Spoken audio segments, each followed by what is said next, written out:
Welcome to CMO Confidential, the podcast that takes you inside the drama, decisions, and choices that go with being the head of marketing. Hosted by five-time CMO Mike Linton. Welcome, marketers, advertisers, and those who love them to Chief Marketing Officer Confidential. CMO Confidential is a program that takes you inside the drama, the decisions, and the politics that go with being the head of marketing at any company in what is one of the most scrutinized jobs in the executive suite. I'm Mike Linton, the former Chief Marketing Officer of Best Buy, eBay, Farmers Insurance, and Ancestry.com, here today with my guest, Auren Hoffman. Today's topic, big data, the Martech stack, and vendor management. Thoughts on surviving the revolution. Now, Auren is the CEO of Safegraph, a company that collects and curates data about places. He's been the CEO, and he's going to explain that later, what we mean by places. And he's been the CEO of Safegraph for over 7 years. He's a serial entrepreneur and self-described, and I think probably legitimately, data geek, having built and sold several companies, including Kyber Systems, BridgePath, and LiveRamp. Welcome, Auren. Thank you. Excited to be here, Mike. Great to have you. All right, first question. Give us your take on data. I mean, everybody's been talking about data for a long time. We have data scientists on here. We have AI. Give us your take on data and how it's evolving in today's marketplace. Well, first, data, if you think just what is data, it's really about four nouns, right? So you have data about people, data about physical places, data about organizations like companies, and data about products. So almost all data that you see is about one of those four nouns that can be crossed with each other. They can also be crossed with time and price. Right. But that's really what data is. And then usually people are selling about one of those four nouns. And if so, if you think of data about a like a ticker data, price ticker data, that might be a company data, and then of course it's crossed with time and price. And you can see the tick back from AT&T back over 100 years. Maybe 100 years ago, that tick might be once a day. Now it might be every 10th of a second or something. Right. And that data is generally very, very good and useful. And then of course, the most important thing of data, if we think of like, what is the most important thing about data? The most important thing is that it's true. And sometimes people forget they're trying to do all these things on top of data. Data is really about predicting the past. It's about what is the past, what is and you want to have as close to truth about what happened in the past so that you can use that to help you predict the future. So while we're at it, tell us about places data, because I know you're into this places thing. Tell us that, and then we'll move on. But I think give our listeners an call on what's going on in places here. Sure. So that's what Safegraph does. We have data about that noun, which is data about physical places. So you think of data about your local cafe, restaurant, a school, an apartment building, maybe a big power plant or a warehouse. You want to know certain things about that. That might be like the operating hours of the place, where's the place, maybe contact information, different categories about that place, maybe the square meters of the place or the shape of the place. Basic information is what we do. Everything we do is verifiable. You could actually go to the place and look around if you wanted to, and you could potentially verify what we do. So, and that's one of the great things about data is that you can often check up to see if it is true. Now we have data about billions and billions of facts, so you can't check every single one of those facts, but you could take a sample and go check it up, and you could see how good you are. Right. Now let's go to this trust thing, and I want to talk about really the collection of data and then the selling of data. But one of the things about you mentioned the data is true, or it's one of the most important things is to get true data. Yep. I spent some time in some industries where sometimes, even with the most valiant efforts, it was tough to get true data, or there's people in the system that actually want their own version of the truth. How when people, our listeners are thinking about the data coming into them, do they think about, is this data true or not? Like, how do I think about it? Well, you certainly want it to be more true than random. Right. Yeah. And so if you had gender on people or something like that, let's say you took 1 million people at random and you had their gender, ideally it would be better than just flipping a coin on their gender or something. Right. And now marketing data is usually less good historically and data about people in general is less good. It's hard to verify. It's hard to get.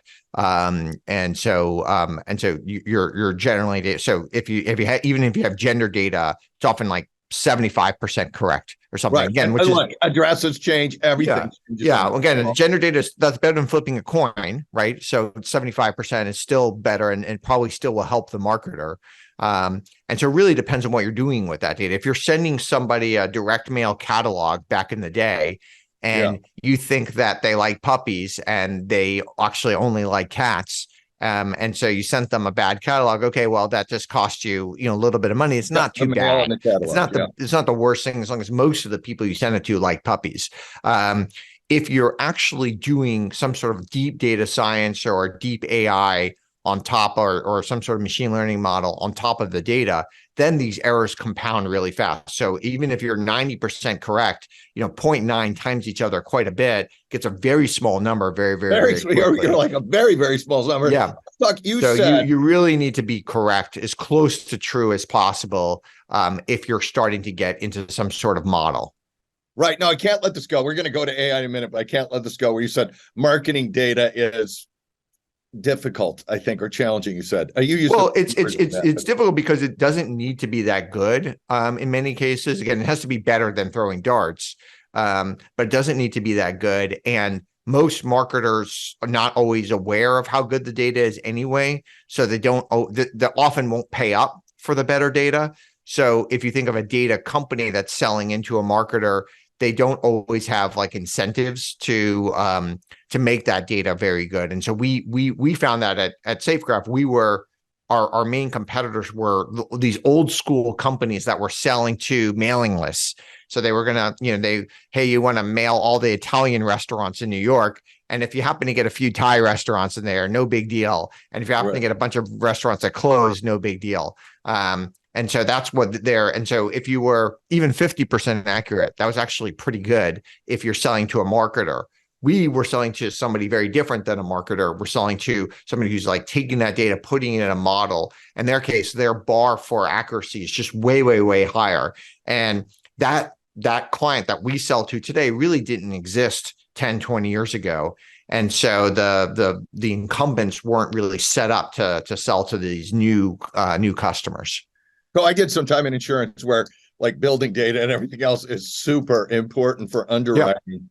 Yeah. And tell our listeners out there, and then we'll go on to AI, how they should look at marketing data just from their first cut at it. Because everyone comes in the meeting with, I've got the data and it says this.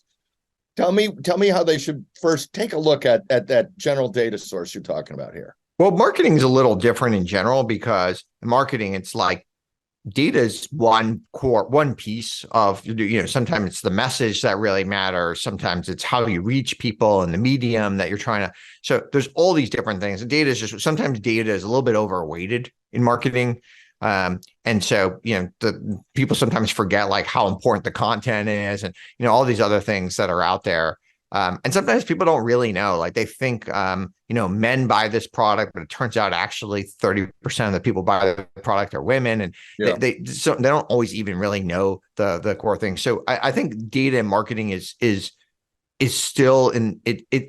You would think it's like really far down, but it's still very much in its infancy. Okay. We're going to come back to this if we have time at the end. Let's talk about AI. Everyone's talking about AI. We almost inevitably reference AI in every show, but we definitely want to get into AI with you. Give us your take on AI and what people, particularly marketers, should be experimenting with now on AI. Well, the good news from AI is that will help a lot. If you think of like the different functions of a company, like marketing is a function where AI should be able to help quite a bit.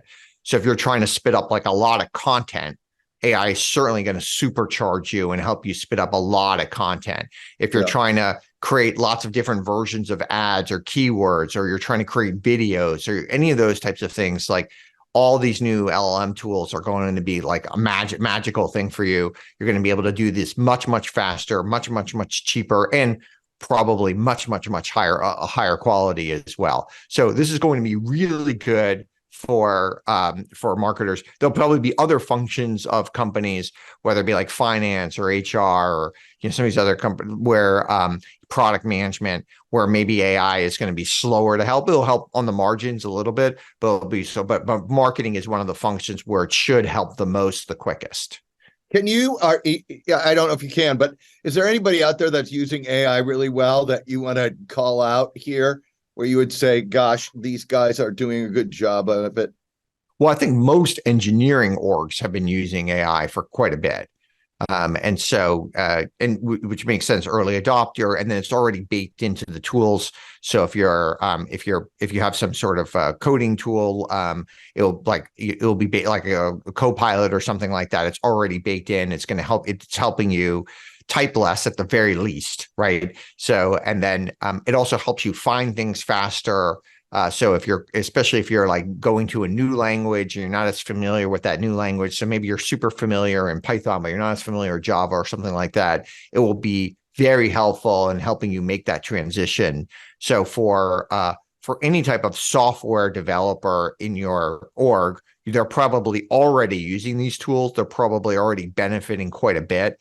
My guess is probably most of your audience, the marketers are already using a lot of these tools already too. They're probably already creating tons of video content and tons of other type of content with this. So we're seeing and it doesn't have to be like the company it's like individual teams at the company start using it and they start benefiting from it. That's the beautiful thing about some of these AI tools is you don't necessarily have to be like super technical. You just have to be curious. And sometimes you're using it with like your kids, and then that ends up helping you with your work. Right. Got it. Hey, so tell us how Safegraph uses data, and then give us a live example. How we use data, or how people are using the Safegraph data. Yeah, so Safegraph has really boring data about physical places. So again, if you want to know all the Italian restaurants near you and the operating hours of those restaurants and the square footage and that type of thing, like that's the data that we go collect. And the most important thing, again, when you're collecting data is that it's true. And if you think of data is just like rows and columns. Right. So if a row, you really want a row would be like a place. You want, okay, does that place actually exist? Is it actually there? And maybe it used to be there, but it's no longer there. So is that row actually exist? And then if you think of each individual column, each individual attribute, you want to make sure that's true. So is the name correct? Is the website correct? Is the phone number correct? Okay, you have maybe you know when it opens on Tuesday, but you got it wrong when it opens on Saturday or something, right? Yeah. And so all these different things you want to be able to dive in, and you're going to have billions and billions of facts that you want to be able to verify. And you want to be you're never going to be 100% true, because even if you were true yesterday, they're probably changing today, right? These things change all the time, but you want to be on it. And then you need to have some sort of system to get into feedback to help you learn, so you can get better and better and better over time. And what is that system for you all? I mean, we get a lot of feedback from our customers. Some of our customers have consumers who help them get feedback. Some of our customers have other types of users. And then we're getting tons of feedback that come in. And then we've got certain SLA, service level agreements with our customers to get these facts actually verified. Like maybe somebody says, you told me this cafe was open at 7 a.m. I showed up at 7:15 and the door clearly says it's not open until 8 a.m. Right? No coffee for you. So we want to make sure that is that person, did they say what they say is truthful? And then we want to be able to have some sort of system to go verify that and then make that change. And that change could be just for that one cafe, or it could actually be a representative bug in the system. And maybe that could actually update 10,000 cafes or something. Got it. Thank you. When we were talking, we were talking about, gosh, if you're sitting in the CMO seat or in the agency seat or whatever, you have all this, everyone wants to get the data, hire people to manage the data and everything else. And you suggested, you had some strong opinions on vendor management, hiring, and outsourcing. Just share your opinions on that, because I think our listeners would benefit from your perspective. Well, generally, almost every company probably has way more people than it should, especially once you talk about a company, let's say 500 people or plus. they probably have way, and then almost every org has more people than it should. And especially that's true in marketing. Now it's not necessarily that they should be spending less, but every time you add a person, you have this massive coordination problem. It's very, very difficult. The best case scenario, you have like a 2n coordination problem. But some of these companies have like an n squared or even n cubed problem, right? Maybe they're not that well run. These are all exponential things that Auren is doing now, everybody. Yes. Yeah, it's just very, very, very hard to coordinate when you have a lot of people. So every time you add a person, everybody else in the organization is going to move slower. That is guaranteed. And so you want to have your people moving as quick as possible. You want them to be as creative as possible. And so the best way to do that is to slow the growth of your employees. And one way to do that is to use vendors well. And so there are thousands and thousands of great books about how to hire and manage and grow talent. There's basically no books about how to hire and manage your vendors. There's no business school courses on that. That is, I believe, is the most important skill in the 21st century, business skill in the 21st century. The former one was probably the most important skill for the 20th century. And it's important, but it's a skill that is less important now. And managing your vendors, and that vendors could be a contractor who helps you do something. It could be an API. It could be a software tool. There could be a lot of different vendors. And almost every company today now has more vendors than employees. And so you just, sometimes they don't realize that. And you're seeing a scenario soon where you're going to have maybe even like hundreds of vendors to every employee. You may have 5 employees and you may have 200 vendors or something. And we've seen tons of companies, Vizio got to $1 billion revenue with, I think, 12 or 13 employees, the TV company. So there's lots of companies that have been able to do this really effectively over time. So one of the things about vendor management, and I'd love to get your take on this, is when you look at things like the Martech stack, sometimes you can have multiple people managing the vendors into the stack, and then you get a stack that is either overbuilt or doesn't integrate that well. And that's just the Martech stack. It's not even the other data systems. How do you think about when companies go the vendor route? What's some best practices you would recommend that our listeners think about? Well, it's hard to say, but I can tell you that if you show me the marketing stack of a company, if you literally just show me the vendors that they use and nothing else, you don't tell me anything else about the company, I can fill in everything else about the company. I could even fill in how fast they're growing, how smart the people are, the vintage of when this company was founded. I can literally tell you everything else about it. So your vendors are basically the DNA of your company. And thinking about it strategically is very, very important. And by the way, like most people, they have too many employees. A lot of people also have too many vendors, or they're using vendors that don't work, or they're using vendors that don't work with each other, or there could be a whole bunch of other types of things about what's going on. So really thinking about that and really having people, just like you think about your employees and how you grow your talent and how you make these people like really, really thrive and be happy, you need to have the same kind of foresight with your vendors as well. Now, a lot of people would say, gosh, procurement runs vendor management or sits atop vendor management in the company. Yeah. But that to me has been procurement doesn't always have the strategic look at all the different vendors. So I think you should fire every procurement. Every single, they're terrible. Like they're not good for companies. They might be good at getting you a better price. And certainly they could be good at beating up your vendor a bit and stuff, but you're really talking about things that are very, very, very much on the margin. Or they might be good at like managing your cash a little bit, like, helping you get net 45 instead of net 30 or something. But you might be able to teach a lot of your employees and then maybe have like some sort of system, maybe a procurement check at the very end. Got it. I can't wait to get the inbound from the procurement society or whatever for my show. But so So you would say the vendor management should be run strategically, pretty much at the with the C-suite setting the strategy, and then some real consistent look across what and how the vendors are stacked together. Yeah. By the way, I do think this is very hard. So I don't think like a traditional company today is going to be able to make that switch very easily. And most of these traditional companies are essentially never going to be able to do it, and they're just going to have a future where they're always going to have to move very, very, very slowly. So they're going to move slowly. They're going to have inefficient, say, Martech stack, and they're going to have multiple maybe managers of the Martech stack where people are arguing here and here, and then people want to plug stuff into the stack that doesn't integrate with the rest of it. And that's where you're going to say these companies are just going to have to get better at that versus. Yeah. And also they just have too many people. Like they're just going to have too many people. A lot of these companies have like, not even just like 20% more people. They have like 4 or 5x more people than they should have.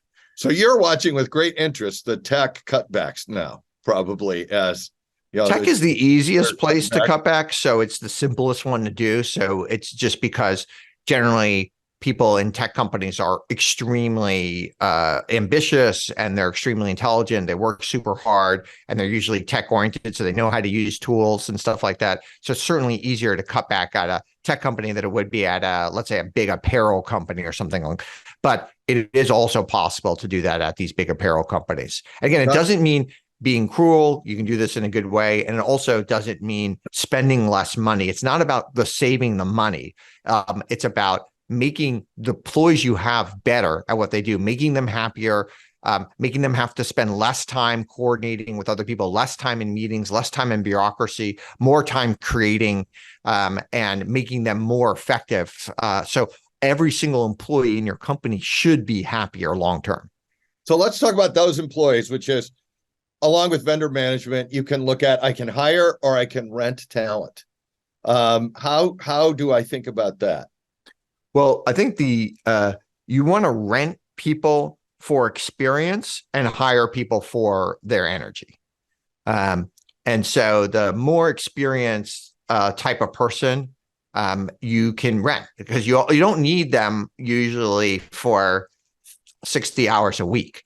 Right. You don't even need them for 20 hours a week. Usually you need them to help you with very, very, very important strategic things. And then sometimes they might need to be 20 hours in 1 week and then 0 for the next 4 months, and then come in again for 20 hours. Right.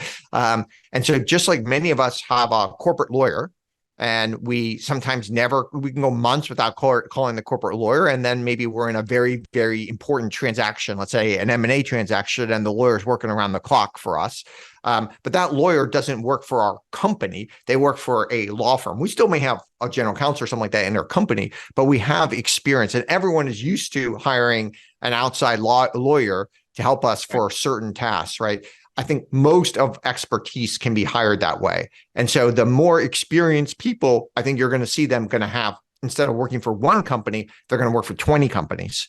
And they're also going to be happier because they're going to be able to leverage and do the most important things to really leverage their experience, rather than all the other stuff that maybe a lot of other people could do.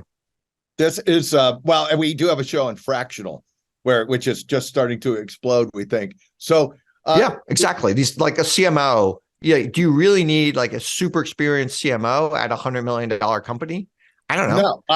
No, maybe you need maybe you need a few hour a week person to help you coordinate the strategy. And then you need some super talented people who can, do a bunch of core things. Well, the other thing about fractional or temporary is you also, as you grow, particularly in the marketing gig, you may need a different person. You may need somebody who's great at acquisition and in the beginning, and then you mean a brand builder later, but it's not like exactly you need one person. So write our listeners in this story one more time before we get, because we don't have too much time left. If you're giving any advice to marketers and ad agencies right now, what would you tell them? Well, I think the ad agencies in many cases have not been on the side of their client. And I think it's very important to truly be on the side of your client. And if you don't want to be selling them products that they shouldn't be buying. And just because you're going to make margin on that or something like that. And so this idea that like an agency gets a vig on the media, sometimes I think like makes them not aligned with the client. And they, whereas if you had an agency that was like helping you, like with all your hiring vendors is really, really complicated. Yeah. So if you had a agency to help you hire, but they didn't get a percentage, they weren't like, they didn't have because for every client, it might be very, very different based on the DNA of your company about what type of vendor. So they were just really trying to helping you figure out the best solution for you. And they actually had your interest at heart. I think that would be great. And that would you can put them on retainer. And then that actually would make sense because you need somebody who's, maybe gone through the vendor selection process 40 times to help you. That would be the exact type of expertise to rent, is somebody who can help you do that.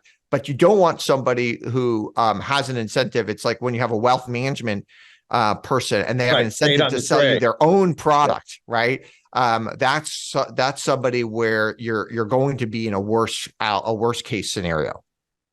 Well, thank you for that. Last question. It's two-parter. You can take both or one, but you have to take one. Funniest story or experience you could share on the air, and one piece of practical advice you'd give our listeners that we haven't talked about yet. Well, it's early in the morning, so I'm not yet funny. So I'll go for the second question. I think the most practical thing, if we're talking about hiring, is I think the thing that most people do when they're hiring, especially smaller companies, like say your founder, et cetera, is most people hire for their weaknesses. So I'm not so good in this area, so I'm going to hire somebody who can scaffold me and be really good in that particular area. So let's say you're a CMO and you're not that great at content marketing, you go hire a great person in content marketing to help you. That has been the advice for ages. I think that's bad advice. So I think you should do the opposite. I think you should hire for your strengths. And so if you're bad at content marketing, I just wouldn't even hire someone in content marketing at all if you could. And if you're really good at like SEO, I would just hire a great SEO person and have that person take that off your plate. And the advantage of hiring for your strengths is that almost certainly you're going to hire a better person. You know how to hire, you know how to look for talent, you know exactly what to do there. And then you can and then you could really get that person up to speed, and that person potentially could take the full load off your plate. And then you could focus on getting yourself better at these other, maybe you feel like you have to get better at content management. You get yourself to some sort of point where you're decent at it before you go hire them. Got it. All right. Well, I think that's a great way to end the show. Amazing. Thank you, Auren. And thanks everyone for listening to CMO Confidential. Look for more of our shows on Evergreen, Spotify, Apple, and YouTube, which include What I Learned as the first ever CMO of New York City under Michael Bloomberg, a primer on the marketing CFO position, and a top business professor talks about brands taking a socio-political stand. Hey, all you marketers, stay safe out there. This is Mike Winton signing off for CMO Confidential. Today's episode of CMO Confidential is brought to you by CMOcoaches.com. Are you a current or aspiring chief marketing officer looking to take your career to the next level? You should work with a CMO coach. CMO coaches are former CMOs who are nationally certified coaches. So whether you want to improve your leadership skills, develop your team, or drive better business results, we have the experience and expertise to help you succeed. To learn more, visit us at CMOcoaches.com.